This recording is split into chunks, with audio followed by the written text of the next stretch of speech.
It's now time for The Sit Down with Don Tony.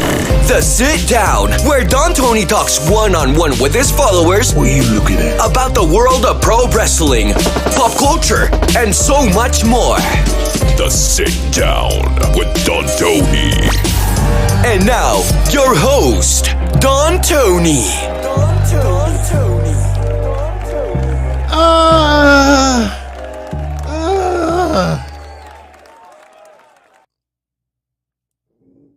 If I had long hair, I'd be pulling it out right now.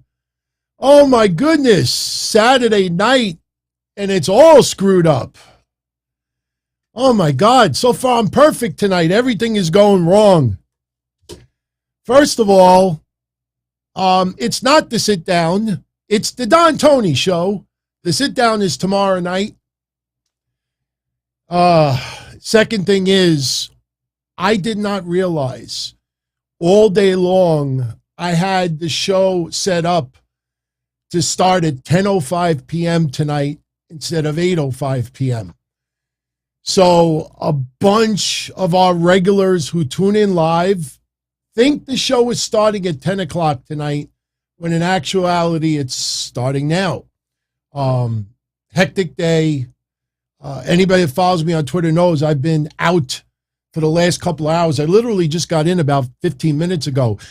I made coffee, changed my shirt, and we're here. So the audience live is probably going to be smaller than usual because everybody thinks we're starting at 10. See, I prefer to have one set time for every show. But on the weekends, it is much easier to start at 8 o'clock rather than 10 o'clock. So I got to keep reminding myself, during the week it's 10 o'clock, on the weekends it's 8 o'clock. So, first of all, I want to, this is brown coffee.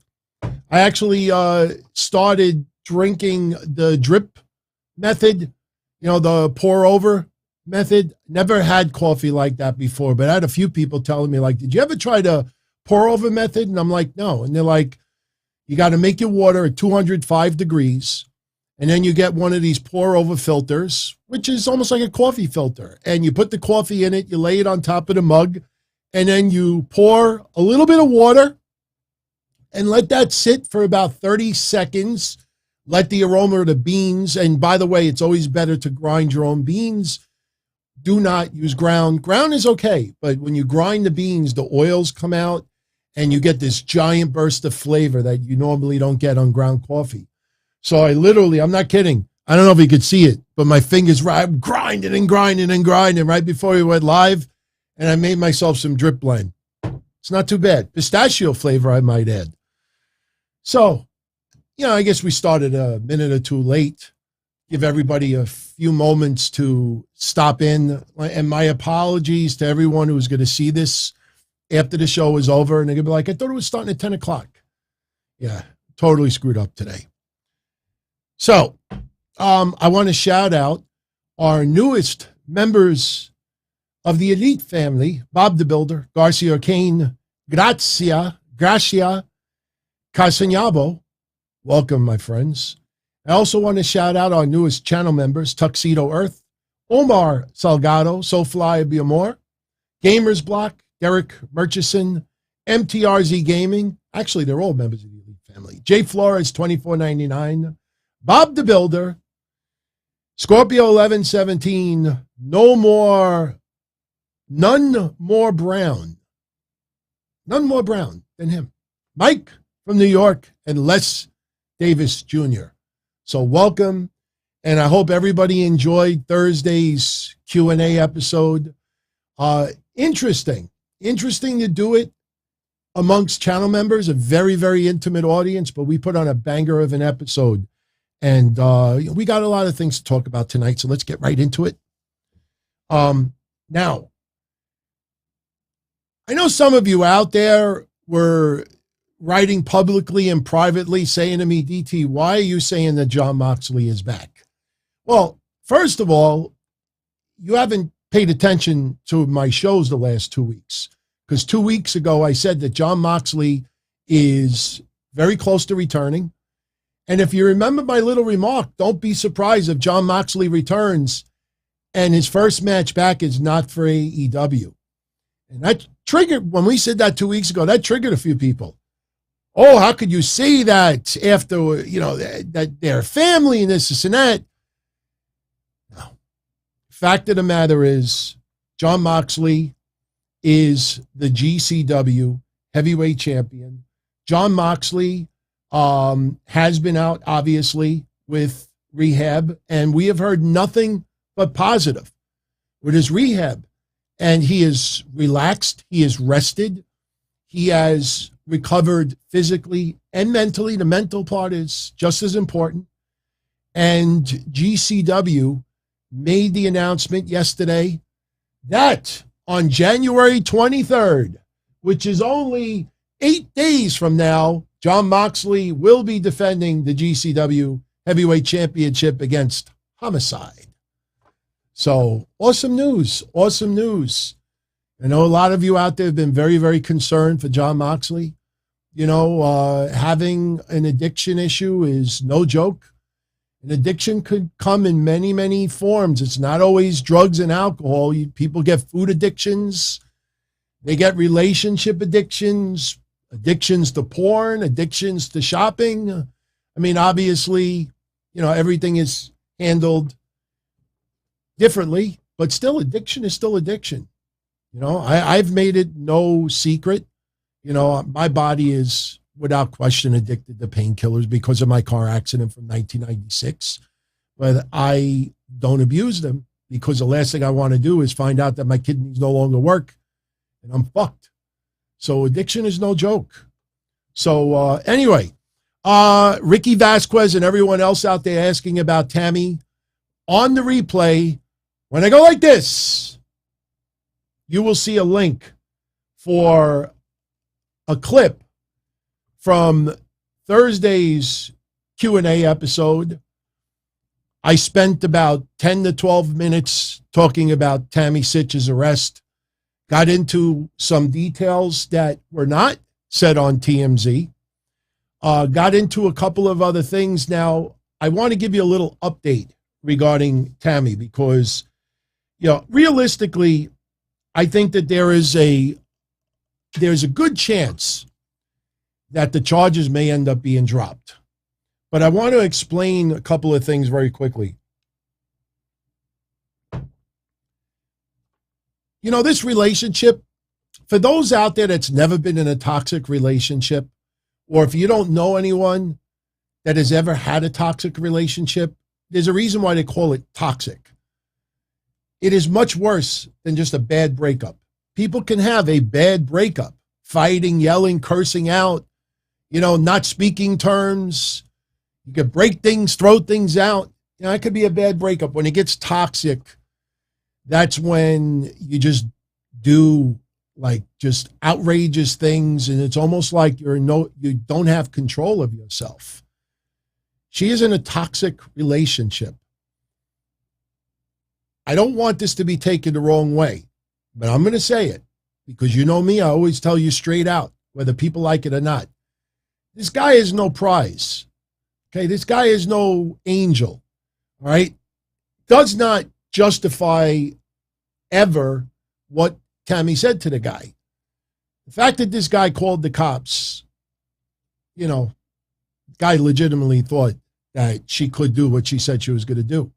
You ever see the movie Fatal Attraction? I'm not saying that it's going to get to that point, but toxic is toxic. There's no other way to put it. But a couple of things that I wanted to tell you about this. First of all, when I said 10 years on Thursday's episode, a lot of you out there said to me, oh, DT, no. TMZ said 5 years. Why are you saying 10? Well, I wrote it in the description of the clip that I put up yesterday on YouTube. New Jersey issued a state of emergency a week or so ago because of Omicron. And when you commit a crime, it could be elevated to a higher charge because you did it during a state of emergency. And that is what has happened with Tammy on the terroristic threats charge. It looks like, again, TMZ has not reported it, but I told you, I know people personally, and I've done my research, and it does appear, and it's almost guaranteed that they are going to upgrade that charge to a second degree, which means $100,000, up to $100,000 fine, and up to 10 years in prison, not 5. So that's why I said that on Thursday. The second thing is, when I said on Thursday that no drugs and alcohol were involved, I'm talking about, the situation with vehicular. She's had issues of driving under the influence. I mean, how many of you were talking about the DUIs yesterday, even though it had nothing to do with the issue at hand? She did not get arrested for anything related to drugs or alcohol. If she had a couple of cocktails and she wasn't behind the wheel, well, guess what? Even if you have a criminal record, you are allowed to drink. All right. But the point is, right now, she's in some serious shit. The earliest that she'll be able to see a judge is likely Tuesday because of the Martin Luther King Jr. holiday. So she could be out on Tuesday. Now, another thing is, this is something that I've talked to you personally about before, and then we'll move on. What you got to understand, and some of you out there, if you've never threatened the life of another person, okay, what you need to understand is that there's a lot of states that if you threaten the life of someone, even if you straighten things out with the other person, or the other person says, no, I don't want to, that person calls the police and says, I was threatened, especially if you do it over a telephone, police have to arrest you. They don't change their mind. The person who called the police cannot tell the police, no, forget about it. Now, I'm not saying every state is like that, but a lot of states, you call the police and say that somebody threatened to kill you, especially if it's a relationship, police will force you to turn yourself in, or they will arrest you, and then obviously you have to go through the court proceedings. So, we'll see what happens. But even if this guy decides he wants to drop the charges, the court could still have some issues because she did this during the pandemic.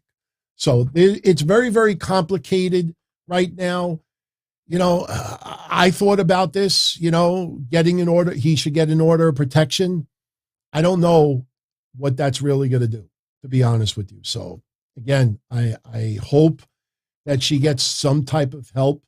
I'm not her, counselor. I'm not her doctor, a psychiatrist, but, this sounds an awful lot like a depression issue and some other issues going on. And she, having an intervention might not even be enough.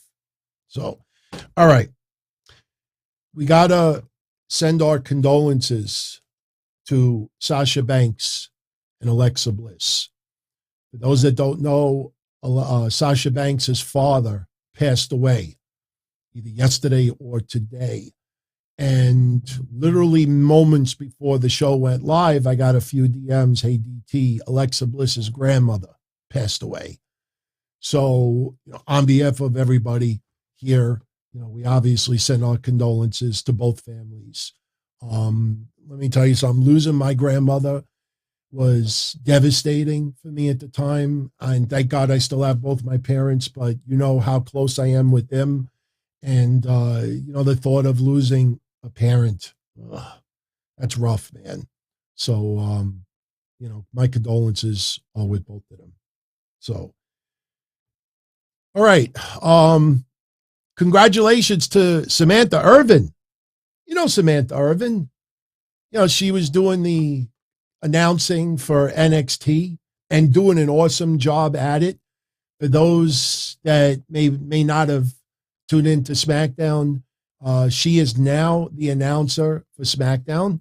Remember, Greg Hamilton was released back in November, and Mike Rome has been doing the duties. So will she also do Raw? I'm not so sure, But congrats. I love her announcing.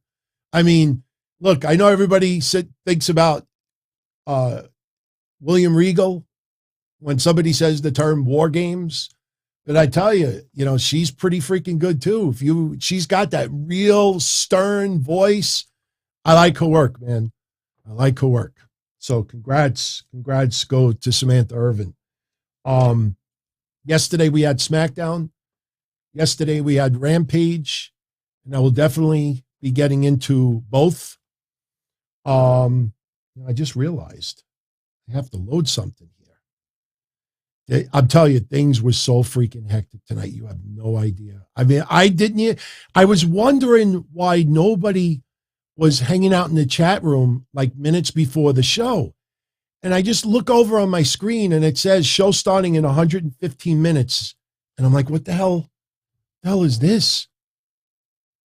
So I fixed it. All right. Ken terminated by DQ. Thank you for the super chat, my friend. The 5 spot. Seeing Tammy getting arrested 10 times within a year is like seeing Austin Nance getting dumped by 6 of his 10 girlfriends. Hey, man. Yeah, I wouldn't put getting dumped by a girlfriend in the same seriousness as being arrested. But you know what? They're the ones that lost out on Austin, and one day he'll find the right person. Big shout out to everybody who's live. I loved the vibe in the chat room. That was something that a lot of you know I was so concerned about when we first came to YouTube, that people were warning me, the trolling, the toxicity. And, it made me very concerned. And that was something that I vowed would not happen on these shows. We're not going to have a shit fest in our chat rooms. We're not going to have a shit fest. I saw people today and podcasters that I respect, and they're writing, wrestling is an all-time low. It sucks to be a wrestling fan. Right now, wrestling is so boring. Wrestling sucks. And I'm thinking to myself, wait a minute. Impact Wrestling, to their credit, is upped it up, turned it up a notch. MLW is pretty good. NWA is starting to, regain some momentum. AEW is doing a fabulous job. We're about to get the Royal Rumble, Saudi Arabia, and the road to WrestleMania. We got all the indie promotions out there that you could see on Fight. I'm starting to get into GCW. I mean, you know who are the people that say that online? The people that only follow 2 promotions, WWE and AEW. They'll claim that they watch everything else until they expose themselves. And I don't mean expose in a physical way. And I always brought up the examples. I'm sorry for using it again. Lars. I'll never forget when Lars debuted on the main roster for WWE. And I saw a bunch of people that claim they watch NXT religiously every week. Wow, he's got pretty good moves. That move off the top rope. Wow, yeah, I'm impressed. The guy can move around. And I'm like, I'm watching him every week on NXT. What are you talking about? I mean, it was in some high-profile matches. Unbelievable. So, I had a little laugh yesterday. And this is something that really sucks about today. And I've talked about this before. There is a large group of people out there that just want everything to be cake and ice cream. They just want everything to be beautiful and just, fuck the truth. If it feels good and I get that warm feeling inside, that's all that matters. That's all that matters. And you got WWE with revisionist history. We talked about it not too long ago. You got, with all due respect, Trish Stratus, Lita, WWE, tens of thousands of wrestling fans, wrestlers in the business, all celebrating the anniversary of the first ever women's main event on Raw. Trish versus Lita. Flat out lie. First women's main event ever on Raw was Stephanie McMahon versus Lita. And I know people have tried to come up with explanations for it and this and that. Just because the match sucked doesn't mean it's not a part of history. So, revisionist history. And what was ridiculous about it is people out there like me and others were saying, look, what are you talking about, everyone? That's not true. And people just didn't care about the truth. They just wanted that gushy feeling, and it happened again yesterday.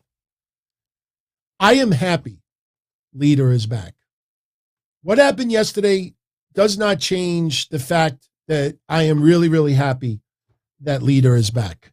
Now, I know I saw the reports that AEW was interested in bringing her in.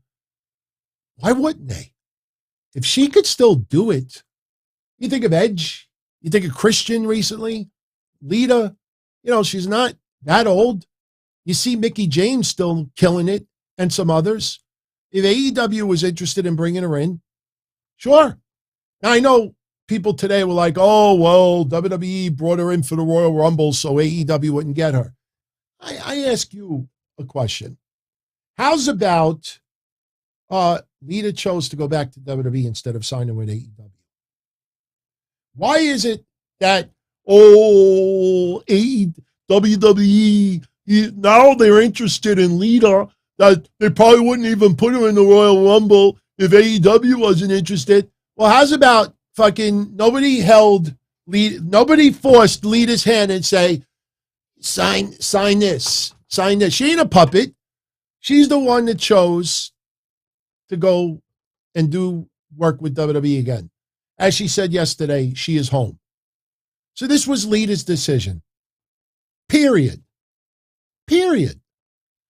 But once again, with the revisionist history, and this one to me is a gem. This is a gem. During SmackDown yesterday, Charlotte has a little confrontation in the ring with Lita. And Lita is talking about how it's great to be back home, that she feels that she's got one last run in her. She wants to win the Royal Rumble. She wants to take on Charlotte at WrestleMania and this and that. And all that's fine.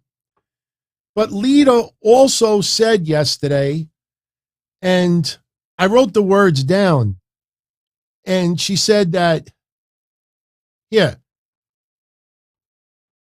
she said that she never had the chance to work a Royal Rumble during her career. She never had a chance to work a Royal Rumble in her career. She never had a chance. Should I say it 5 times? 5 times. Is this photoshopped? For those on audio only, this is a picture of Lita in the Royal Rumble 2018, doing moonsaults, eliminating Mandy Rose and Tamina. That don't count. If we playing semantics here, well, when I mean career, I mean like full time. Well, what the fuck is this now? Full time? Are we going to see Lita every single week from now on to WrestleMania? I don't think so. So with all due respect, seriously, I know, WWE is not proud of everything during the Attitude Era. I know WWE wants all of their history to be all gushy, but come on, man. This is over and over. Soon, they're going to announce that Trish Stratus or Lita is the one that gave birth to Jesus Christ thousands of years ago.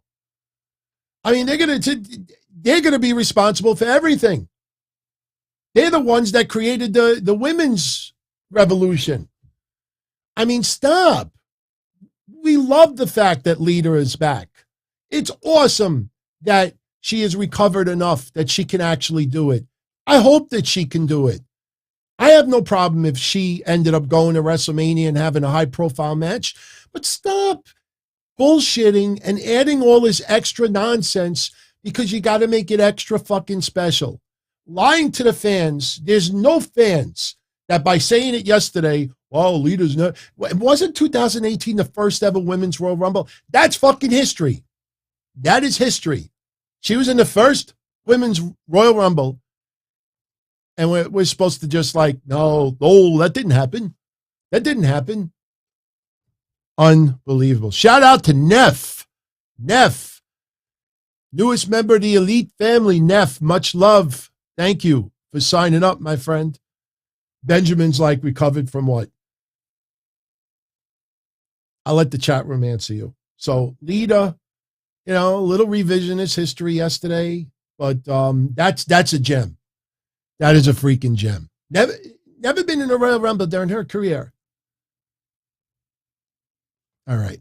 Before we go over SmackDown a little bit, a little Rampage. I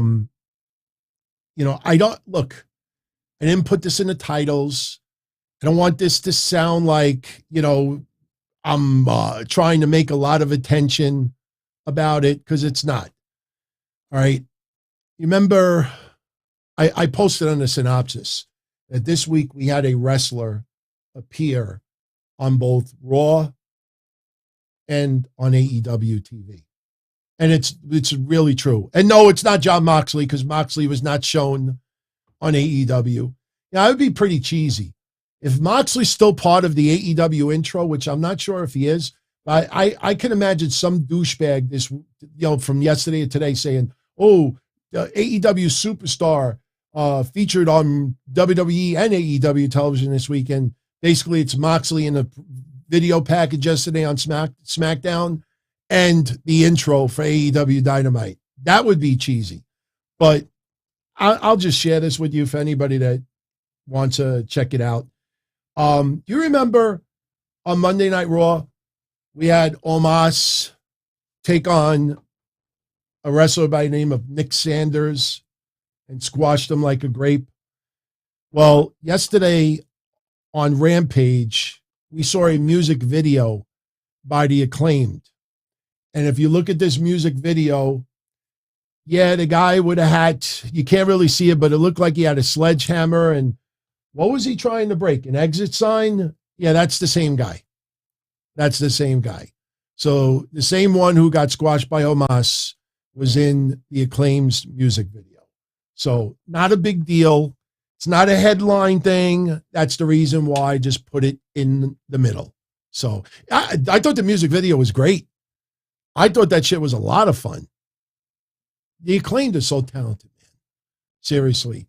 It still baffles me that the way they handled still the Max Caster situation back then. Because as weeks go by, you start to realize more and more. AEW is just like any other wrestling promotion out there. There's no higher than thou. Everybody is, altar boys and altar girls there. And, everything is all right. Anyway, couple other news tidbits before we go over both shows from yesterday. This is legit. WWE, if you remember Thursday, I talked about how Saudi Arabia is not very receptive. I think that's the right way to put it. They're not very receptive of having a women's Elimination Chamber match. And it's going to be interesting to see how they pull this off in Saudi Arabia. Because remember, Saudi Arabia is in February. Saudi Arabia is replacing the U.S. pay-per-view Elimination Chamber. And we talked about WWE bringing the Elimination Chamber to Saudi Arabia. But Saudi Arabia is not very receptive of having the women fight in Elimination Chamber. Now, that could still happen. It would be a very watered down match. See, that's the thing. I mean, you don't usually see a lot of blood.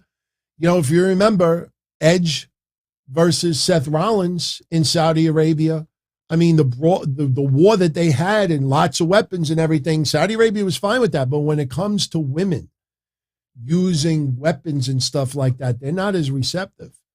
So it's still unknown if they're going to have an Elimination Chamber match for the women in Saudi Arabia. But WWE is considering changing the name. Remember when I said that when it comes to Saudi Arabia, they have to, try to sell everything? I mean, WWE's got to be the ultimate salesmen there. Oh, Prince, what if we do the Queen? And here's a list of women that could perform in Saudi Arabia. You choose who will be queen. Oh, Zelina. So it's going to be interesting to see how they pull this off. Now, someone just sent me a super chat. I didn't see who it was, but it had to do with Brock Lesnar. Right, Baker? Much love, my friend. Thank you for the super chat, the 5 spot. If not Brock Lesnar, who do I think will win the Royal Rumble? Well, I'm going to answer that in 2 different parts. Number one, there's a little buzz going around that Brock Lesnar may in fact lose the WWE Championship at the Royal Rumble and then win the Elimination Chamber in Saudi Arabia, and that would get you Brock Lesnar versus Roman Reigns for the Universal Championship. That is the buzz going on right now. You haven't read it anywhere else. You know, as I always say on social media, you know, I don't tweet all my shit every single day. You know, I'd rather tell you on the shows and leave it here because all of you out there, and it's not kissing ass, you're the only ones that I give a shit about. I don't give a shit about the masses. If I did, I would just write for a website, put all the stuff on paper, and get Twitter verified. Put my news references. That's how a lot of people are getting verified right now. They're all writing bullshit. I think Roman Reigns is the WWE Wrestler of the Year. And look at everything he's done. And you know, I think you did that. And then you read it, and it's like Captain fucking Obvious. No shit. And then that's how they get verified. That's how it's working right now. Whenever you see like Forbes or Sports Illustrated or Sports Keto or all these other places, click on the profile behind the name who's writing some of this stuff. And then you realize some of them still have training wheels on their bicycles. So right now, Brock Lesnar, there's a lot of buzz that he will be in the Elimination Chamber match and he's going to win it. So now if Brock Lesnar is going to be in the Chamber match and he's going to win it, then what happens with the Royal Rumble match? Remember, as of now, other than Charlotte, no champion is in the Royal Rumble as far as Roman Reigns or Brock Lesnar. Seth Rollins is not in the Royal Rumble. Remember Seth Rollins' promo earlier this week. You know, the Royal Rumble's enticing, but, you know, the match itself, but, you know, he wants Roman Reigns. So if Brock Lesnar loses that championship at the Royal Rumble to Bobby Lashley, and this is where I answer Rybaker's question, the odds-on favorite to win the men's Royal Rumble is Big E. Then it would be Big E versus Bobby Lashley at WrestleMania. And then you would have Brock Lesnar versus Roman Reigns at WrestleMania. If that is the scenario, I'm fine with it. I'm absolutely fine with it. Brock Lesnar losing to Bobby Lashley, maybe he gets screwed over because of Roman Reigns. Maybe he gets screwed over because of the Usos. Maybe Paul Heyman screws him over. But look at the storyline with Bobby Lashley and Brock Lesnar. I don't know who you are. I didn't know who you are until you showed up at day one. So Brock Lesnar in storyline is acting, this guy's nothing. So Bobby Lashley winning the championship versus Brock Lesnar would be a major, major item on his resume for his Hall of Fame career. Bobby Lashley will be a Hall of Famer down the line. So that is where this may be going. Now, it's going to be interesting, as we talked about on Thursday as well. And, you know, again, and let me also remind everyone, if you didn't see it already, the Thursday show now is for our channel members live. The video is for the channel members. But if you want to check out the audio version of Thursday's show, it's on my website, dontony.com. Everybody, every single one of you could access it. So you could check out Thursday's show. I put all the timestamps up there. You could hear it, especially the stuff about Ronda Rousey. If Ronda Rousey enters the Royal Rumble, she will end up being the odds-on favorite to win it. And you may end up getting Ronda Rousey versus Charlotte. But I personally think Bianca Belair is going to win the Royal Rumble. unless they do a certain match in Saudi Arabia that determines Becky Lynch's opponent. If Ronda Rousey wins and calls out Charlotte Flair, then a match has to take place in Saudi Arabia for Bianca Belair to win. So just remember that scenario, because as the next week or two fall into place, you're going to see it become clearer and clearer if that's the way it's going to go. And I tell you, if you look at it like that, it all falls into place really nicely. It really does fall into place quite nice. So we'll see what happens. We'll see what happens. So WWE considering renaming it the WrestleMania Chamber is just for the Crown Prince, the selling point. What if we change the Elimination Chamber? Now the person who wins, it's the WrestleMania Chamber. We're having the WrestleMania Chamber in Saudi Arabia. I'm listening. I like that. It's all about selling points, everyone. It's all about selling points. Now, I will let everybody know, I did see the quote that was posted, I think, in the Toronto Sun today, some paper in Canada, WWE statement about blood and guts and the women's bloody matches in AEW. Nish and I will talk about that on Monday. So I'm going to digest it, think about it, and then Mish and I will have a interesting conversation Monday about that. So I'm just checking out everybody in the chat room to see what's going on. So let's talk a little bit about SmackDown last night. Look, I know not everything in WWE is all that great. And I know there's a lot of stuff that we could do without. The Madcap Moss, Corbin stuff, it's not even annoying entertainment. It's just awful. It's awful. Corbin, this is the funny thing about it. I praised Corbin for a little period of time. He got better in the ring, more confident, telling a story, very smooth. And I thought, you know what? Okay, if he gets a title, all right. I think, it may be believable. The way I feel about Corbin right now, with the stuff with Moss and all this comedy shit they're doing, I have the same feeling now that I did when he was feeding Roman Reigns dog food. WWE, if it's even possible, I don't know how you could take that many steps back with Corbin. They were doing the happy Corbin thing, and he started winning, started getting some money back, and the crowd was actually into it. And WWE just decided, no. He's got to be an asshole. Maybe because a lot of people think he's an asshole in real life, he's more comfortable at continuing to be an asshole. I don't know. But not everything in WWE is bad. You think of Bobby Lashley and Lesnar, price of admission by itself. You think of Roman Reigns and Seth Rollins. Come on.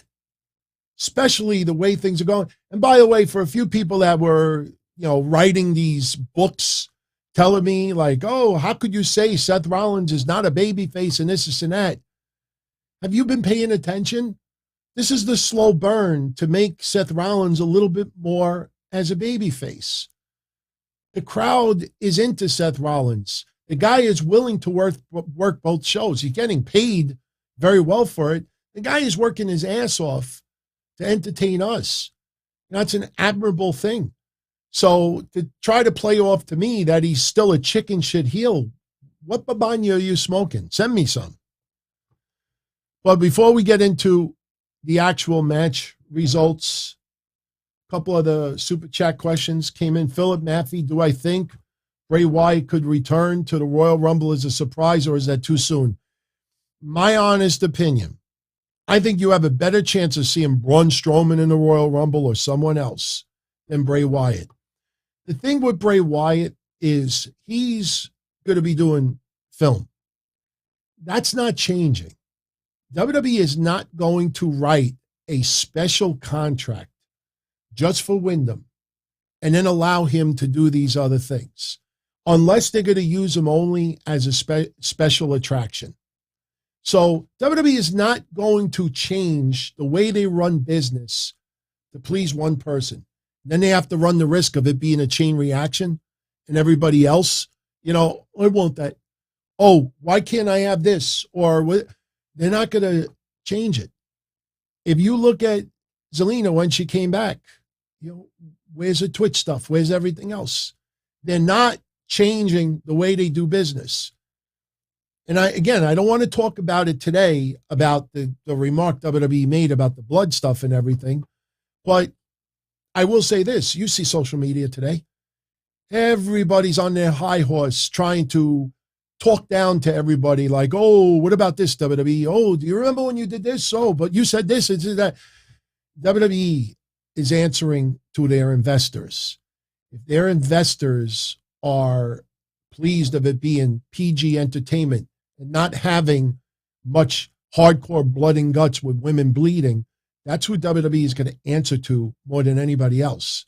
So, all these people could talk and have all this emotional statements and everything, but take note how they always ignore the financial investors. They always ignore the billionaires that have crazy money invested in WWE, as if that doesn't matter.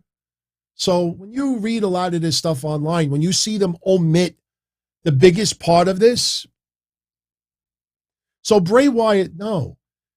Bray Wyatt, there's so much buzz around him. You don't bring him back just for a Royal Rumble and then he disappears again. That would not make WWE would not want Bray Wyatt's name put back in the sentence regarding today's product unless he was going to be there to stay. And not for nothing, Bray has contracts outside of wrestling. I don't think Bray Wyatt can break those contracts. So no, I don't think Bray Wyatt in the Royal Rumble is a possibility. I mean, I'd love it. Don't get me wrong, I'd love it, but I don't see it as a possibility. Bob the Builder, shout out to you, my friend. What do I think WWE is going to do with Io Shirai and Dakota Kai? I think Dakota Kai and Raquel Gonzalez may team up again. Believe it or not, they may team up again. The women's tag team division in NXT is not very strong. And yes, it's developmental, but they still need to have, some established women there. Io Shirai, I think, is going to end up in the Women's Royal Rumble. I personally think you may see Raquel and Dakota Kai in the Women's Royal Rumble too. So, look, Asuka, her return is imminent. Bayley, I don't have her tweet in front of me. We were going to joke about that on Monday. But, I think it was Meltzer that said that Bayley's not going to return till March. And she wrote a very derogatory response, basically saying, yeah, you don't know what's going on. So I'm still sticking that I think Bayley will be in the Royal Rumble. I think Bayley will replace Sasha Banks for the time being because they are in need of that one big name character on SmackDown since Sasha is out. I think Bayley, and look at it like this, and people need to remember this too when it comes to Bayley. Even if Bayley is not exactly back where she could wrestle full-blown matches, she goes in the Royal Rumble, does a little bit, gets eliminated. Next week or at SmackDown, the following SmackDown, she could cut a promo, have a promo exchange with someone. Then that could lead to so next thing you know, she doesn't wrestle for 2-3 extra weeks, but she's featured on TV. Today, I think, is the 1-year anniversary of the Ding Dong segments. She could bring back Ding Dong Hello. So she could be in the Royal Rumble, and then WWE can milk a couple of weeks where she doesn't wrestle. So that is possible. It is possible. But, yeah, I like your idea about Io Shirai. I think she should be in the Royal Rumble. Dakota Kai, I don't know if that would really make a difference. Nothing against her. But, if they put her in the Royal Rumble, how many people get about, she's got a viable chance. You don't want to just put people in there just to fill numbers. Unless it's somebody that you miss, somebody that you just want to see get revenge on someone else. You don't want to just throw someone in there just to throw them in there. That's why you see Nikki Ash and Rhea Ripley, them doing what they're doing right now.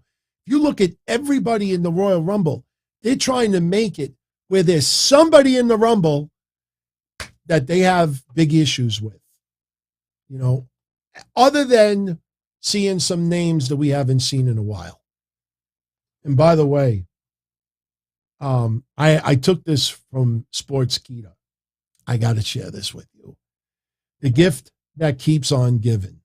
This is, no, you know what? Let's leave it like this. This is Nikki Bella talking about the Royal Rumble. Now, for everyone out there that feels the way I do about Nikki Bella, nothing personal, but Nikki Bella, send me whatever babanya that you're smoking. Quote, I would kind of like to be the first ever winner of the Royal Rumble, to kind of give the middle finger to both champions and go, I want the tag titles. Like, how badass would that be? Yeah, no thank you. You got the main event spot against Ronda Rousey, and that was one of the biggest wet farts in women's evolution. That is a big wet fart. No thank you. No thank you. Too bad nobody on the women's division does the cactus clothesline. Remember the cactus clothesline? I would pay $60 just to see some woman eliminate the Bellas like the cactus clothesline. Throw them over the top rope, flip over. Don't hurt them, obviously. Ms. Bella, you're not winning nothing. Just being honest. Hell no. Ain't happening. So let's get into SmackDown a little bit.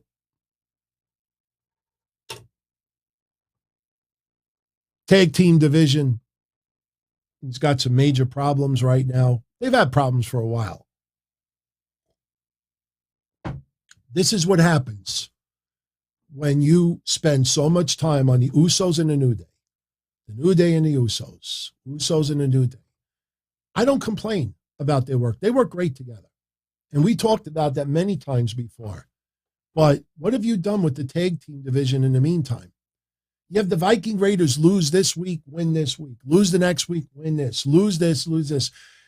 We've been talking about the Viking Raiders are so misused to the point where they may be damaged goods. And we're supposed to buy in the Viking Raiders versus the Usos at what, the Royal Rumble? Are you kidding me? Who the hell wants to see that? So basically yesterday, we had a match with Los Lotharios, Cesaro and Mansoor, Jinder Mahal and Shanky, and the Viking Raiders. Winners ultimately take on the Usos. That match was not bad, but you see how damaged that tag team division has become. And that's why they keep going back to the New Day. Now, Xavier, I mean, nobody wants to see him out, but he's got a leg injury, a calf injury. We talked about it on Thursday. He's out of the Royal Rumble. He's probably going to be off of Saudi Arabia as well. So even if they wanted to do it, they can't. And my God, what they did to Kofi yesterday on SmackDown, Kofi Kingston takes on Madcap Moss. And I'm only pulling it up just for the time of the match. Madcap Moss beat Kofi. Where's the time? 5 minutes, 2 seconds. I mean, look, I'm not saying that Madcap Moss is garbage. He's got some ability. He's got a great physique, which WWE loves. But you got Kofi losing to this guy in 5 minutes. I mean, that just shows you that outside of what they were doing with the Usos, they had nothing. They had nothing for these guys. Now, think about this. Think about this. You might remember we talked about this a couple of weeks ago that we originally were supposed to see Madcap Moss and Baron Corbin against Kofi and Xavier. And then, you know, there was a little bit of a monkey wrench. Jeff Hardy walked out. And they had to rearrange things. And then, remember, Drew was supposed to team up with Jeff, and they were going to go up against Moss and Corbin first. And then Drew, you know, having some nagging injury, so he had to take time off. So now basically Kofi is sort of filling in for Drew, and there's nobody there to give the rub to these guys. Kofi has to be the one to do it. Now, I know some of you are going to say, and I agree with you, this is what happens when you let too many people go on the roster. I mean, unless you're going to use Cesaro. Ricochet, with all due respect, Ricochet, they have just, the problem with Ricochet is that it feels like he's just thrown in wherever needed. We're just thrown, like I've always said he's a 5-tool player. He's a utility player, which is a good thing. When you go look at baseball, having a utility player is very, very important. But with Ricochet, it just feels he's just inserted wherever needed. We thought it was going to be with Cesaro.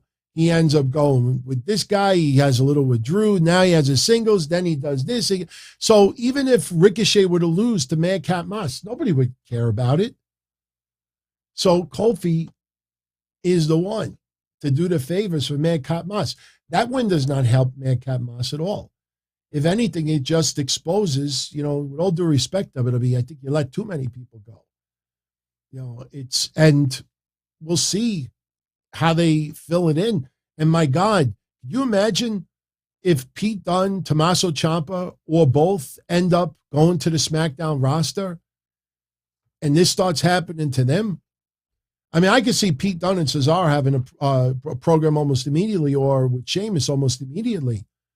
But if you start having these guys, just by default, that they start losing to these guys, oh my God. I don't know how you elevate Moss other than stopping this horrible stuff. It's not funny. I don't know who in the back thinks these jokes are funny. They're not funny. What did he say to Kofi? Instead of calling you New Day, we'll call you Poo Day. You're like 5? Does anybody know anybody at home? Now, I'm not going to do it here because I don't want to get shit on my computer. You ever see that GIF file of Bailey? She drinks the coffee and she spits it everywhere. Do you know anybody out there that watched that segment yesterday, and when they said Poo Day, you think they went, my God, I don't even think I'd find it entertaining if I was stoned, wired, drunk out of my ass, seeing aliens. It was awful. It was awful. Sami Zayn yesterday, funny little segment. Sami Zayn is great, man. I hope he re-signs with WWE. Because Sami Zayn on WWE television is a good thing. Sami Zayn, Kevin Owens, Seth Rollins. I mean, you could go on and on and on. They do have quite a few names that do entertain the shit out of us. Sami Zayn trying to spoof a little bit of Johnny Knoxville. He's got a skate ramp. There's a whole bunch of paddings. And he's going to go in the shopping cart and flip over the ring. Yeah, okay. Just picture that. I mean, it was nonsense, but you got Rick Boogs shows up, distracts Sami Zayn, Nakamura hits it with the Kinshasa. I think this all leads to Sami Zayn getting this title, which I don't think anybody would complain about. Nakamura has an arm injury. What, from holding the belt? You strained your arm from holding the belt? Every show, he's holding the belt. He's holding the belt. They put the belt down. I can't move arm stuck. Aliyah, and we all saw this coming yesterday. Natty talking about world records, that Natty's going to take on Aliyah. Natty is going to break the world record of 3.8 seconds for the fastest victory for any woman in WWE history. And they keep pushing it. So more than likely somebody's going to get a record. So what ends up happening, Natty starts beating the crap out of Aliyah. No bell is rung. And the ref is asking Aliyah, can you go? Can you go? She doesn't answer right away. Ref asks her again, could you go? Can you go? And she says, all right, allow the match to start. So what happens the minute the bell rings? Aliyah rolls up Natty. 3.7 seconds. All right, this is the official. Aliyah now is going to, do they put this? I mean, look, I know Guinness Book of World Records does have some records in there. Are they going to put every fucking little fart now? Is Aliyah now going to be in a Guinness World Record for fastest victory in WWE history? I don't know. But, you know, people were joking with her last night. I think Aliyah, I wrote it last night on her social media, I think they got to come out with a shirt. Aliyah 317 says, I just pin your ass. And then they could put, you know, if they want to add more to it in record time. But Aliyah 317 says, I just pin your ass. They got to do that shirt for her. I think a lot of people would buy that. So Aliyah beats Natty yesterday, and Aliyah now holds that record. So Charlotte Flair, as we said earlier, had the confrontation with Lita. I actually thought it was funny when she said, oh, I didn't know it was Flashback Friday. Because I know a lot of us on social media, I don't do it every week, but they do Flashback Friday. And Lita, you know, thinks that she's got one last run, and talking about Charlotte having a big head. And Lita ultimately hits Charlotte with the twist of fate, crowd pop for it. I'm not trying to be a little too technical about this, but the only problem I have with the segment is that, you know, when Lita does the twist of fate, she yells to the crowd. As that spot happens, just look at Charlotte.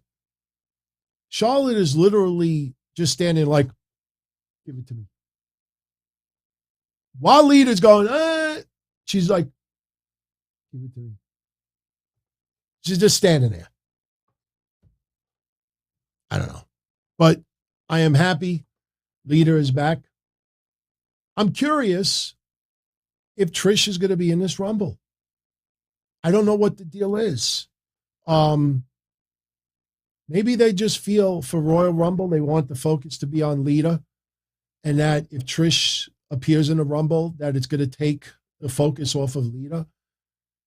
I like that Lita is back. Let's see where it goes. This might just be hype. You know, you put somebody in the Royal Rumble, you know, look, there are some people out there. No, I'm not nitpicking. There are some people out there that were talking about it today. They think, you know what?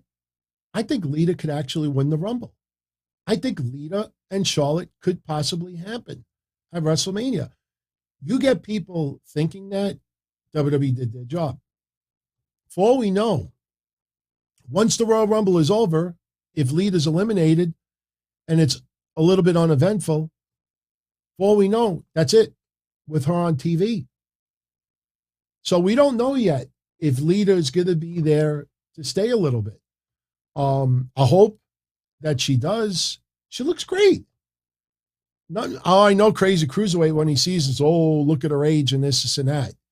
You got to give a little bit to everybody out there. Not everybody likes every little thing, but there's a lot of fans of Lita that are ecstatic that she's back. So I'm fine with it. I'm fine with it. I don't think Tessa Blanchard will be in a Royal Rumble. Why? Why? She would have so many people to leapfrog, you know, to be, if WWE signs her to a deal to put her on the food chain, and she'd have so many, plus she's involved with women in wrestling. She's heavily involved with that. So, no, I don't think so. I don't think so. I think that would be a little bit uneventful, in my opinion. Cesaro beating Ricochet. Sheamus beating Ricochet in about 10 minutes. Wasn't a bad match. It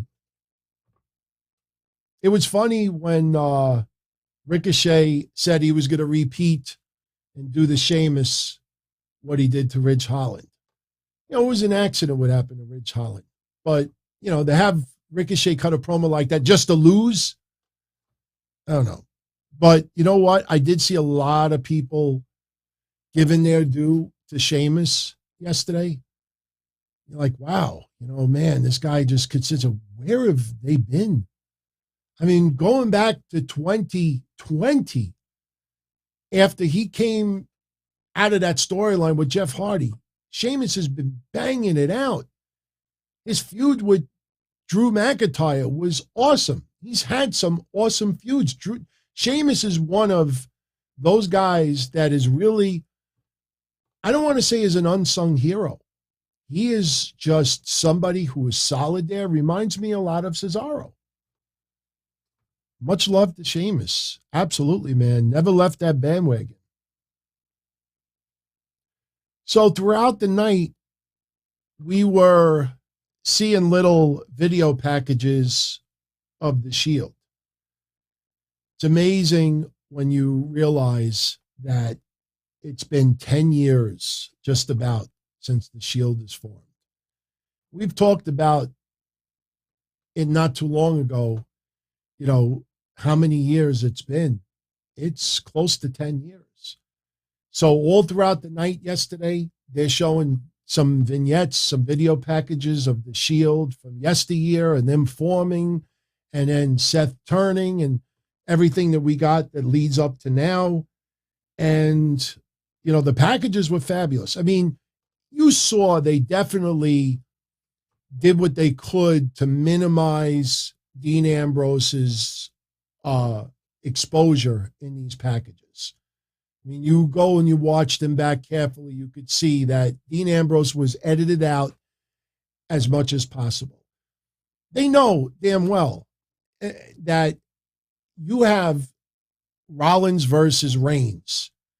With that history in the Shield, you're not going to look away from that history and make it come across that they were a duo. So they were going to show Dean Ambrose. I mean, it's okay. It's okay. We know that Moxley was in the Shield. There's not too many fans that's like, oh, Moxley was in the Shield. Nothing wrong with it. But we had Reigns and Seth Rollins have their confrontation yesterday. All Seth Rollins needed was a hat and a white glove on his left hand, and he would have been Michael Jackson yesterday. If anybody remembers the Motown special, I think from 1984, or was it 83? When Michael Jackson did Billie Jean on stage, Seth Rollins, he looks just like dressed as old Michael. But they have their little confrontation yesterday, and it was awesome. They've just touched the surface. What sucks about it is we only have 2 weeks to the Royal Rumble. So we're only getting 2 or 3 more of these between the two. I mean, I would think Roman Reigns is going to show up on a Raw. It may not be this Monday, but it might be next Monday. But Roman Reigns, Seth Rollins have a face-to-face. Reigns asks the building, Omaha, acknowledge me. And then Rollins says that it was nice to acknowledge that was quite a moment. Seth Rollins puts his fist out for good old times sake. Roman says that's beneath him now. Seth Rollins talking about how he was the last person that Roman Reigns thought that he would see. And Roman basically talking about how he's on God mode now. And you could feel the charisma between the two of them. I mean, I'm not saying that Edge versus Miz when they were having those back and forth exchanges, I mean, they just work well together, but this is different. I mean, we had in the past Roman Reigns, the babyface, Seth Rollins, the heel, with the authority, with J&J security. I mean, so this is a little bit different. But Seth Rollins says that their track record in title matches have been pretty one-sided, and he has won them all. Roman Reigns calls himself the greatest Universal Champion of all time. He says that they're their face-to-face is a waste of time. Rollins isn't on his level, never will be. And if Roman Reigns truly wanted to choose a star from Raw, it wouldn't have been him. If he wanted a main event, WrestleMania, with a megastar, he would have chose his wife instead of Seth Rollins. Smish, there's the reference with the husband and the wife. So just a real fun interaction. The Usos ultimately try to attack Seth Rollins. They've been doing this. They did this after the cameras went off the air last week. You know, this is going to get Seth Rollins a little bit of a babyface push. I don't know how long that lasts, though, because where do you go with this afterwards? I still want Seth Rollins and Kevin Owens to be a tag team. I want Seth Rollins and Kevin Owens to ultimately become Raw Tag Team Champions. You're not going to have Seth Rollins be a little bit of a tweener or a babyface with Kevin Owens as his tag team partner. But this was a great segment yesterday. It was a good way to close out SmackDown. Again, I don't care what anybody says about, oh, what happened to roster splits or anything like that. You're getting good shit. We all know that everybody works under WWE. We all know NXT works under WWE. We all know that they all get paid from the same company. So, all right, you know, the roster split is getting mixed up a little bit. If we're getting good shit out of it, I don't care. I don't care. Just enjoy it. That's how I look at it. So on Monday's Raw, we got a little bit of a change for anybody that is interested. Now, obviously, with storyline advancement, these matches had to change. Originally, on Raw, we were going to get Big E and RK Bro against Bobby Lashley, AJ Styles, and Omos. I don't know if that would have been a post-Raw main event after the cameras stopped airing. But they changed that, and obviously with AJ Styles and Omos no longer a tag team, they had to change it. So now they have Big E teaming up with the Street Profits against Bobby Lashley, Seth Rollins, and Kevin Owens. I tend to think, I don't want to guarantee, but I tend to think that might air after Raw is done tomorrow night. Unless something happens between Seth Rollins and Kevin Owens, which I don't want to see. Remember, they're also toying with the idea of Bobby Lashley being a babyface. I don't want to see that, but it seems like they're going in that direction. So you look at this, it's an interesting trio to have. I think that seems more like a post-Raw main event. But if it is, what are you going to do about matches on Raw? I mean, if these 6 guys are going to all wrestle afterwards, unless somebody's going to do double duty. Shout out to everybody live. Again, my apologies for those who tuned in late tonight. It's my fault. I didn't realize that I had the wrong start time in the system. I didn't realize it said 10. It was supposed to be 8:05. It's my mistake. Also, they had Becky Lynch versus Bianca for the Raw Women's title. That definitely would have been a post-Raw main event. But now they've changed it, and now they have Becky against Bianca and Liv Morgan in a triple threat. So something tells me we may see that change again. Just because it's being advertised doesn't mean that it's actually going to go down the way. The women's match I could see happening as like that, but on the men's side, we may see a little bit of a variation, and it'll air on Raw. So yesterday we had Rampage as well. I know most of you out there that have seen the spoilers from early in the week, so I'll just get into the match results. You had Adam Cole beating Trent. They're still teasing a feud with Britt Baker and Chris Statlander. Couldn't get a match. We saw a video package of Thunder Rosa and Mercedes Martinez. The fact that they are going to have that match is fine with me. We probably won't see that match for 2-3 weeks. I'd be fine if that main event at Rampage. I think most of you out there would prefer to see it on Dynamite. I would rather see it on Dynamite. Sean Spears over Andrew Everett, in about a minute. And after the match is over, Spears cutting an awesome promo. I mean, Spears could talk. You could say this, compared to his work at WWE as the perfect 10. They always said it like a question. If you're saying it as a statement, the perfect 10, Sean Spears, it was always sounded like a question. The perfect 10? Little dig on Wardlow yesterday.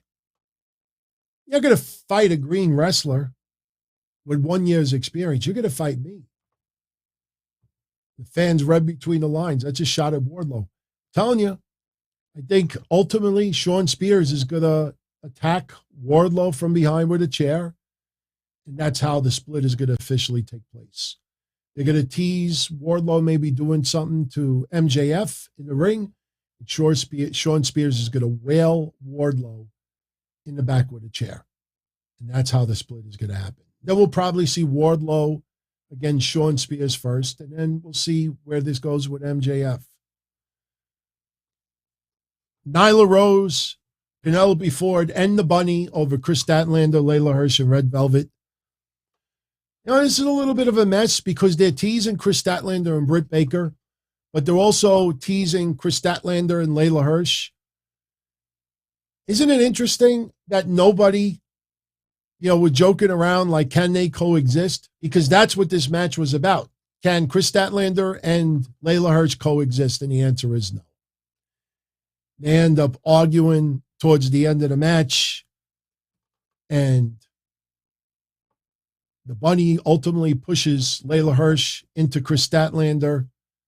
Fruit roll-up, a lot of fruit roll-ups in AEW recently. I don't know if you realized it. A lot of fruit roll-ups.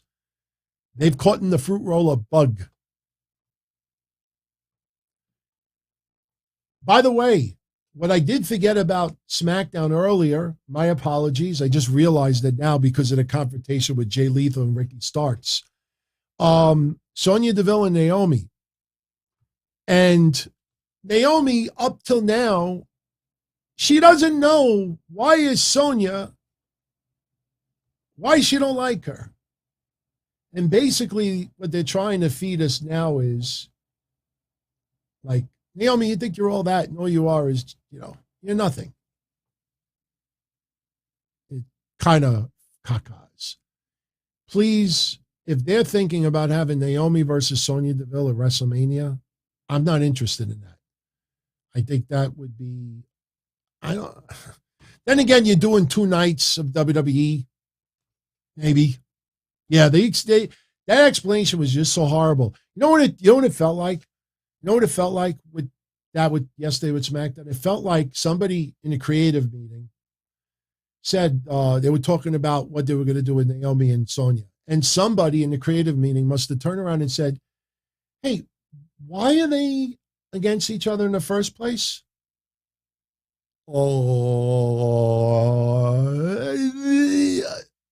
I think they realized we never explained it. I would have been more happy with Sonya Deville just saying, I don't like you. I don't like you. I would have been fine with that. So Jay Lethal comes out, and he did what he did on Dynamite because he wants the FTW title. Oh, that's nice. Ricky Starks versus Jay Lethal will be excellent.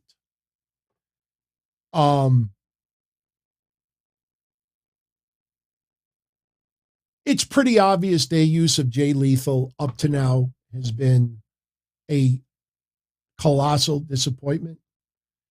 We've been talking about the misuse of Jay Lethal for well over a month. You might remember the night Jay Lethal debuted, I said to y'all, let's give it 2 months and let's see what they did with Jay Lethal. You could see this a mile away. It's not rocket science. The way they have so many people on the roster. I was laughing because Jim Cornette, I was listening to a little bit of his podcast this morning, and they were talking about a match with Thunder Rosa. And Brian Last said something like Thunder Rosa's 42-6, something like that. And he's like, how? She's had like 2 matches on Dynamite. And you see what's the deal is with Dark and Elevation. For a lot of them, it's just padding numbers. It's just padding numbers. You look at Andrade, we've been talking about this 3 months into his AEW career. We showed you the photo on last Wednesday. He was in AEW from June until obviously December, 6 months. He had 2 wins on Dynamite. Now, in defense, he's not going to wrestle more than 1 match on TV. So, there's only 4 possible wins a month. But out of 24 match possibilities, he had 2 wins. That just goes to show you. So what happens? You wrestle on Dark, and 80% of your wins are wrestling against people that nobody knows. Oh, Jay Lethal took on Mike Bloom. Oh, yeah. So they're going to take on each other. Now, Taz saying, I don't give a shit about Ring of Honor. In my opinion, and don't get me wrong, this is not the crap on Ring of Honor, but too little, too late. Too little, too late. Suddenly now everybody wants to mention the words Ring of Honor. Should have been doing all that for a while. Ring of Honor is Ring of Honor right now in name only. Doesn't mean it can't be entertaining. What they're doing on Impact is a lot of fun, but suddenly, because Taz name drops Ring of Honor to Jay Lethal, I don't give a shit about about Ring of Honor.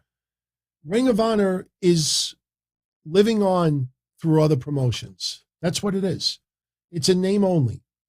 WrestleMania weekend, they're doing a show because they need some type of revenue to cover ongoing expenses. Just because they're not running a show doesn't mean that, we have no more expenses. Oh, Ring of Honor every week has expenses.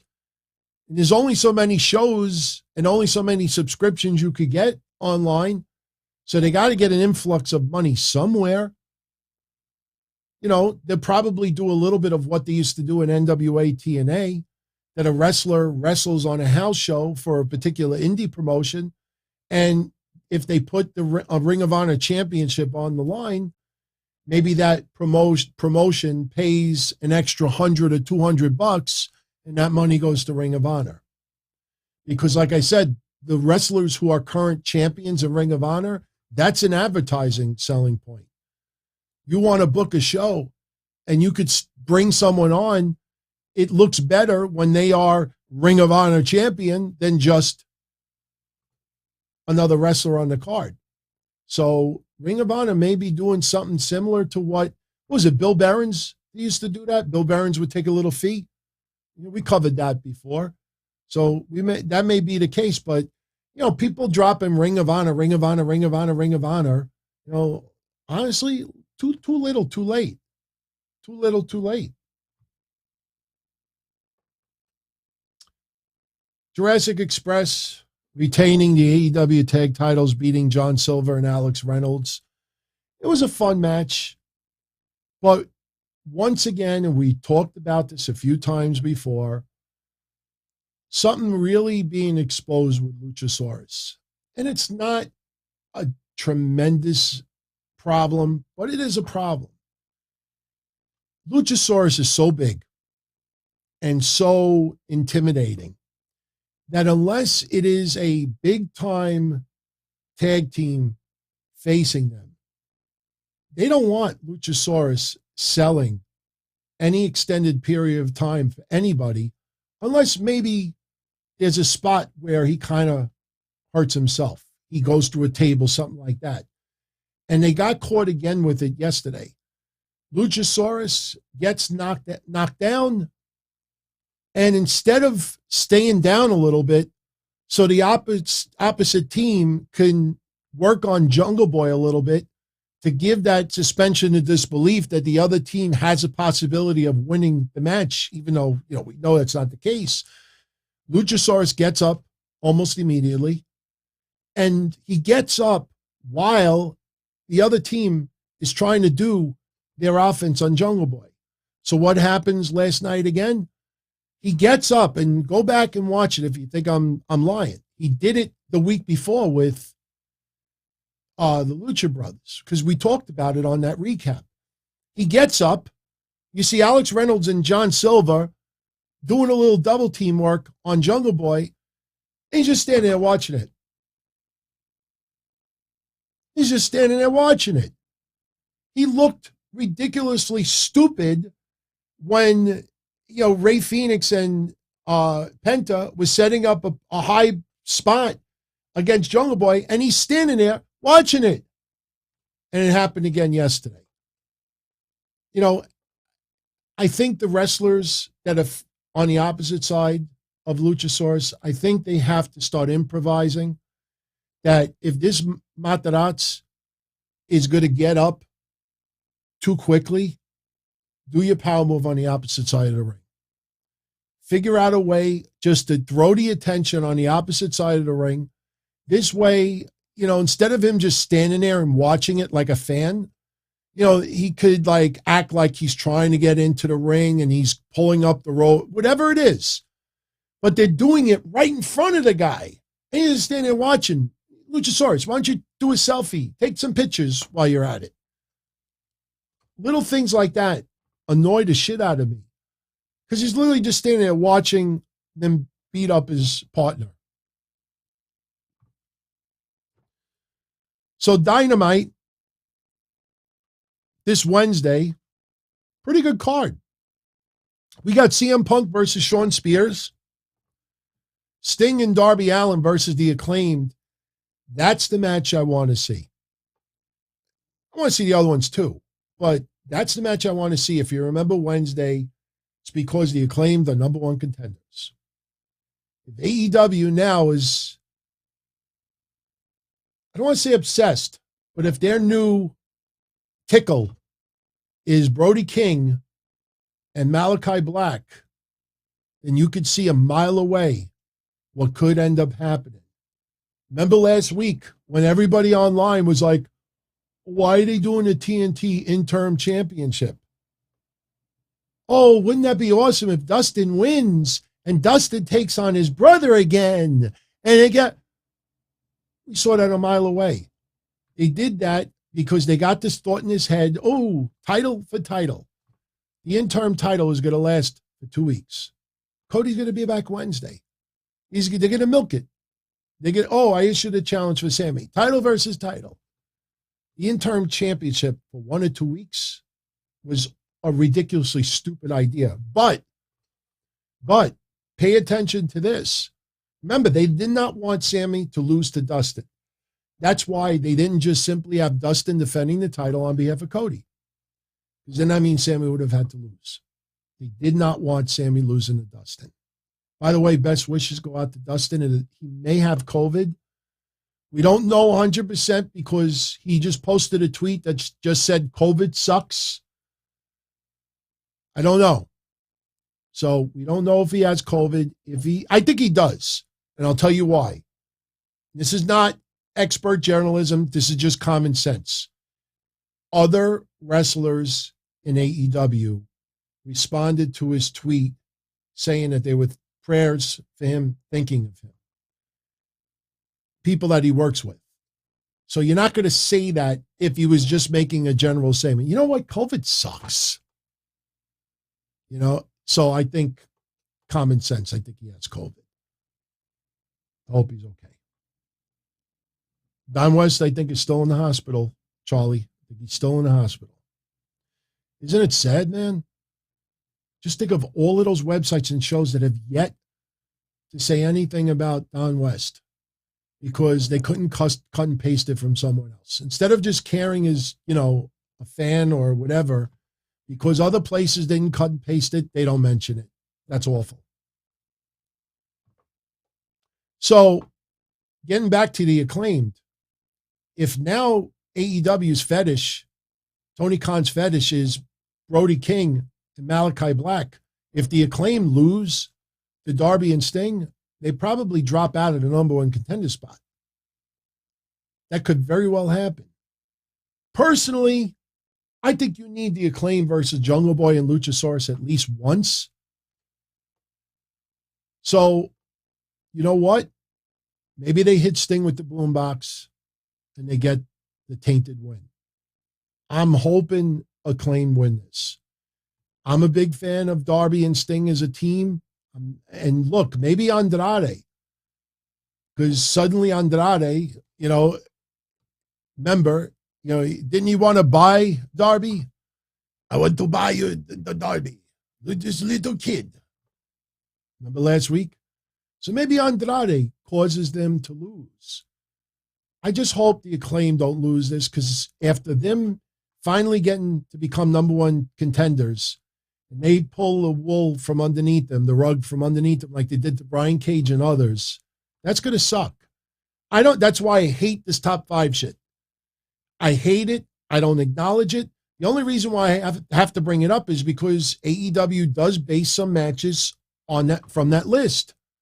But you see how quick they change their mind. Boom, boom, boom. Person's out of the number one contender spot. Bash, the more that I think of them doing that music video, I think they're going to win.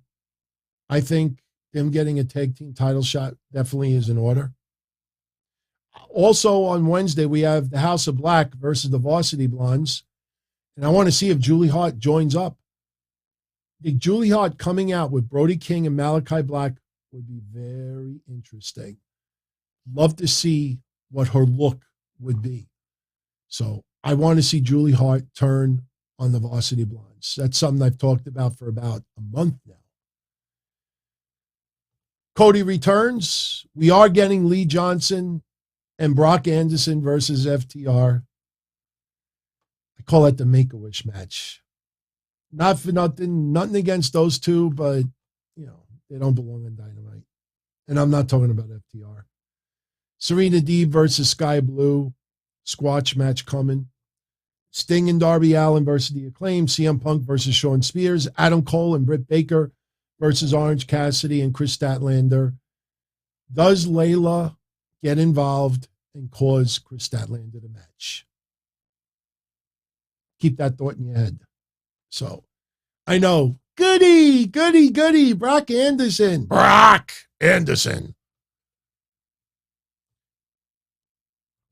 For everyone who was asked, I am undecided if I'm going to get into these Pro Wrestling Illustrated awards. I really don't know if I'm going to, for the simple reason that we said it way before these awards came out, that AEW was going to be the heavy winner, not because AEW deserved it or not. It's because WWE is not going to have all these wrestlers pose and take pictures and this and that. So Pro Wrestling Illustrated is looking to get as much exposure as they can. They know that if WWE would have gotten a lot of more awards, it would not have been acknowledged on television. But when it comes to AEW, they treat it like they won the Oscar. And you look at some of the winners, and some of it is ridiculously asinine. And for people that keep asking me, no, the fans do not pick all the winners with the exception of one, the Achievement Award.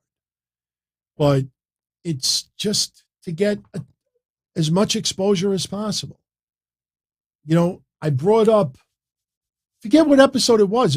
It was a show that I did like 10 years ago. And I said that, some of these organizations out there, they give WWE an award just so they could get a little bit of exposure out of it. I mean, that's not anything new. Why do you think all these bullshit websites, They have these Hall of Fames and stuff like. I'm not talking about Meltzer, and I'm not talking about Gerwick. They've been around long. I'm talking about others. They create these Hall of Fames. Oh, we're proud to announce that blah, blah, blah is in the Hall of Fame. Yeah, you're not going to get that person to give you a hand job. It's all cute and everything, but, they're just doing it to try to get exposure out of it. So with that said, I think we are just about done. We got into pretty much everything. I will leave you with this. I've read a lot more of the MLW lawsuit against WWE. I don't have the details in front of me. Maybe Wednesday I'll pull some excerpts out of it, but I'll tell you this. I don't believe MLW has a chance. I think MLW is hoping they will be able to settle out of court. And I invite any of you out there, if you want to be entertained, because I really believe you will be entertained. It's all over the net. If you want to read the lawsuit and the court documents that MLW has filed, this pretty much is how it comes across. We know about the Tubi situation and, them losing an opportunity with Vice TV and all that. Okay. That accusation is this much of the lawsuit. If you read the papers, you know what it basically is? Oh, WWE has gone tremendously downhill since 2001. And since WCW's been out of business, they're in monopoly and this and that. And they don't do this. And, their ratings are down this much and their attendance is down this much. And they don't do this and blah, blah, blah, blah. And basically what they're trying to do is they're trying to convince the court that WWE has lost so much that the only way they could keep recovering is by blocking others. Where MLW is going to be fucked? And I don't want to get too explicit here. But you know how bad they're going to get fucked in the coolie? You know how bad this is going to be? This reminds me of Joey Ryan. Please hear me out when I say that. When Joey Ryan tried to sue all of those women and a couple of wrestlers, and then he claimed that he lost all of this revenue, money, lost social media followers and everything like that. Joey Ryan did not think about one very important thing. Joey Ryan forgot he'd have to prove that he lost all that money. There's no way he could have known that promoters for that year and a half were going to book him. And he couldn't put that out there because if promoters were going to be forced to testify, he probably would have been told, because the promoters are not going to screw up their promotions. They're probably going to all go in court and say, we weren't going to book him. Once we didn't book him. You can't predict the future. So MLW, just to compare it to Joey Ryan, MLW is going to have to prove where they lost money. Where did they lose money? Did they lose attendances over it? Did they lose advertising revenue over it? Did they lose fight TV streams over it? Did they lose pay-per-view streams? How do you prove that because you're not on Vice TV or Tubi or anywhere else that you lost all this money over it? How do you prove that? And I don't think MLW can. Look, I'm not an expert with lawsuits, but I've been in the business field for over 20 years. And, this is why I always say, you look at the WWE corporate side of things, and you always hear me year after year after year say, I don't agree with a lot of WWE's business practices. I don't agree with a lot of these releases. But what I try to do is I try to understand why things are being done the way they are. I try to understand why it's being done for the bottom line, for the stockholders, for their quarterly filings, for taxes, for whatever reasons. While everybody else is just based on an emotional tweet. I try to understand why everything is being done to please invest. Why is the stock going up? Why is this happening? Why is this? Everybody out there thought, oh, budget cuts. But they're making record profits. How could there be budget cuts? They're getting record profits. Those are people that never been in business and don't understand. Budget cuts means we used to have $100 million for wrestler payroll. We have changed that budget, and now we only want to have $50 million for that budget. Doesn't have anything to do with having profits or losses. They put out a budget, just like a lot of you out there, a lot of your families do. Okay, every month we could put $1,000 to groceries. Every month, $200 to cable, $100 for cell phone, $100 for this. For some of you, $100 for OnlyFans. You have a budget. You have money that comes in, and you try to figure out how you could spread that out. Now, if you feel, all right, it's winter time, not going to go out, not going to go away as much as I used to. So you know what? I'm going to cut the budget from here and put it over here. That's what budget cuts is.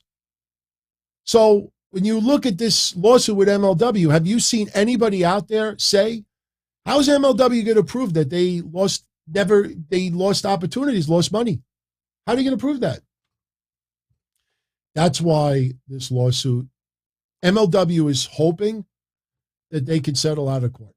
I'm telling you, I'm not always right, but I do enough research and I spend the time to try to understand it. This is a perfect case of trying to understand that side of it. If MLW has to start proving that, they're screwed. And believe me, Jerry McDivitt, if anybody goes back with me 20 years, I used to call him Jeremy McDipshit. I didn't like Jerry McDivitt for a lot of years until I started understanding why he remains a WWE attorney. McDivitt has been there for decades and decades and decades. The guy knows his shit. Why do you think WWE keeps winning these lawsuits? Why do you think lawsuits keep being thrown out?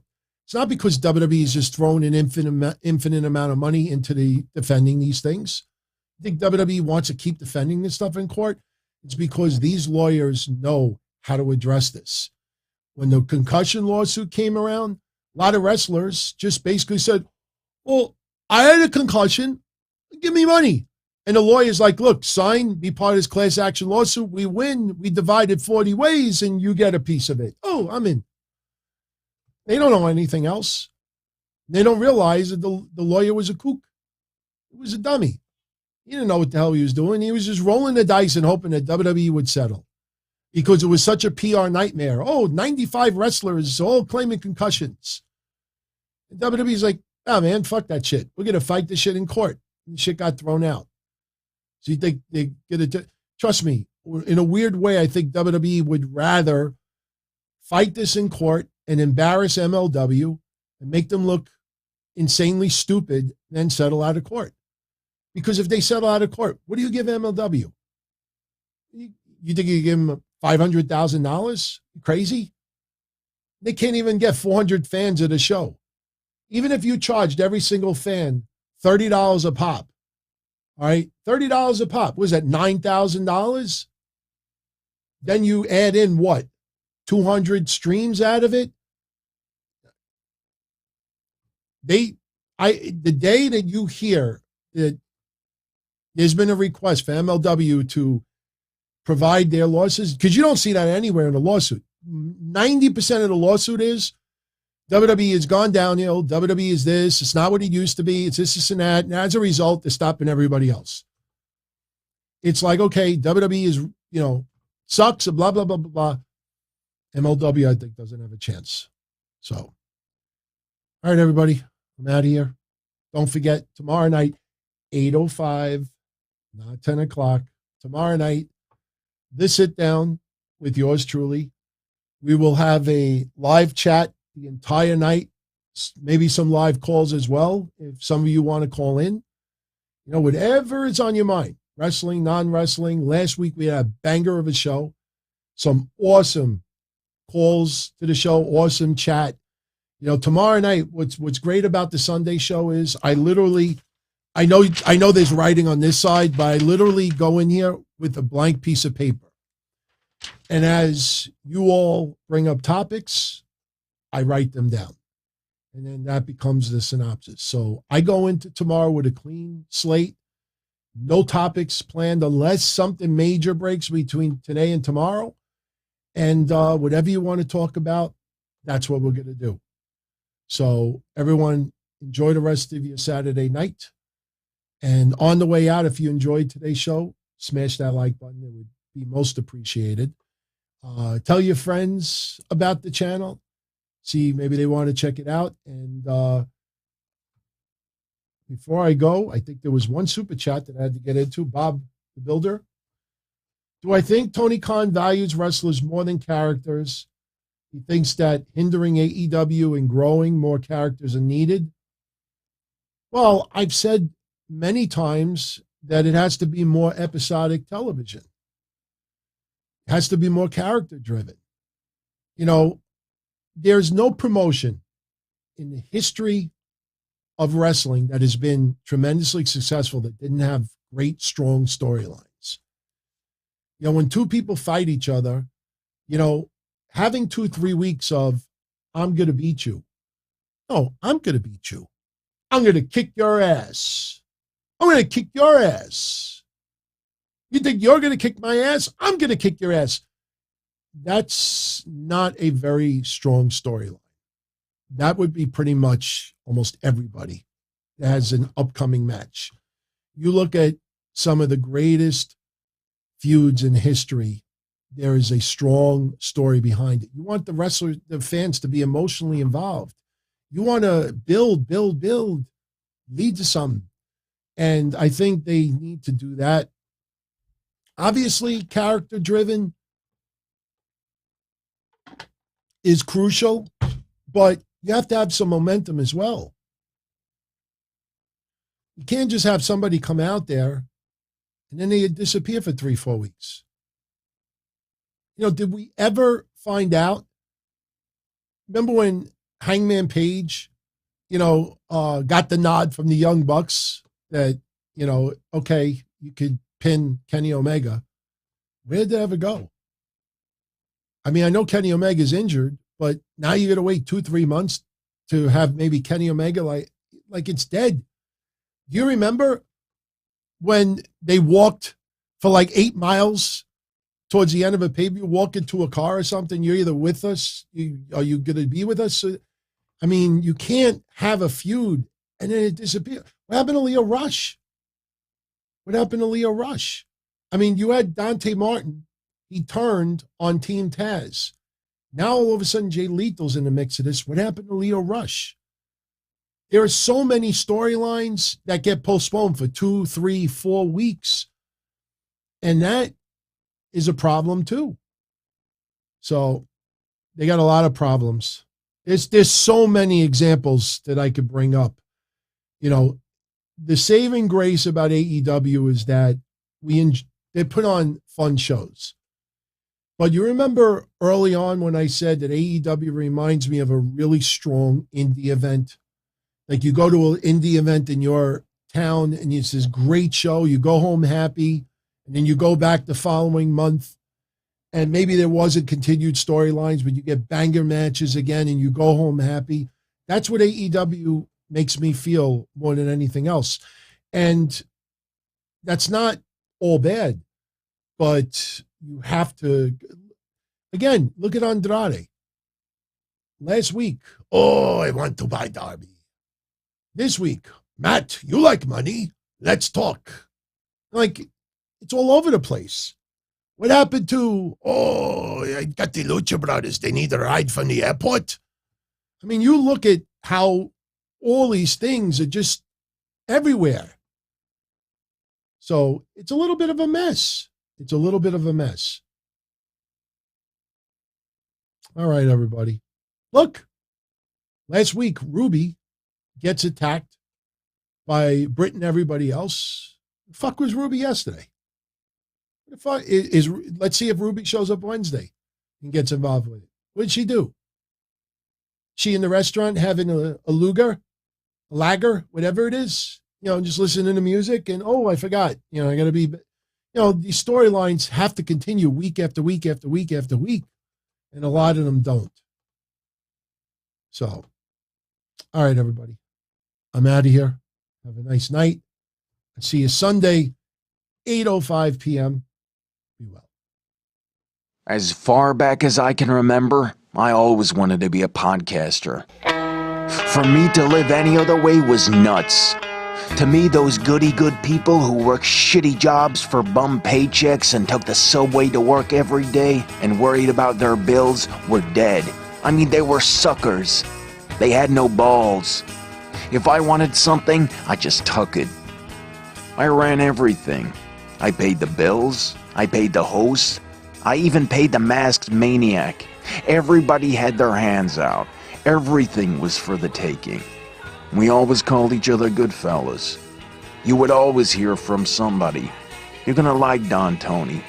He's alright. He's a good fella. He's one of us. But if you're part of my crew, nobody ever tells you they're gonna get rid of you. It doesn't happen that way. There weren't any arguments or curses like in the movies.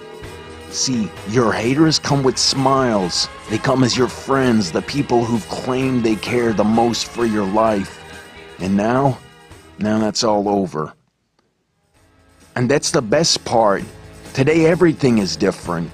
There's lots of action. I don't have to wait around for everything like everyone else. Oh, I didn't get the vaccine? Fuck you, vaccine me. Oh, your delivery guy has COVID? Fuck you, feed me. Right after I moved here, I ordered egg noodles and ketchup, and I got spaghetti with meat sauce. I'm no longer an average nobody, while they get to live the rest of their lives like a bunch of schnooks.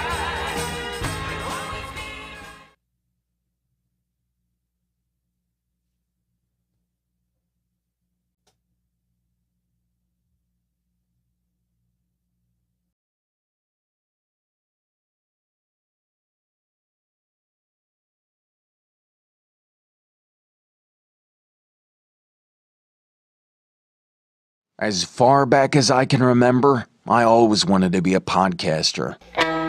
For me to live any other way was nuts.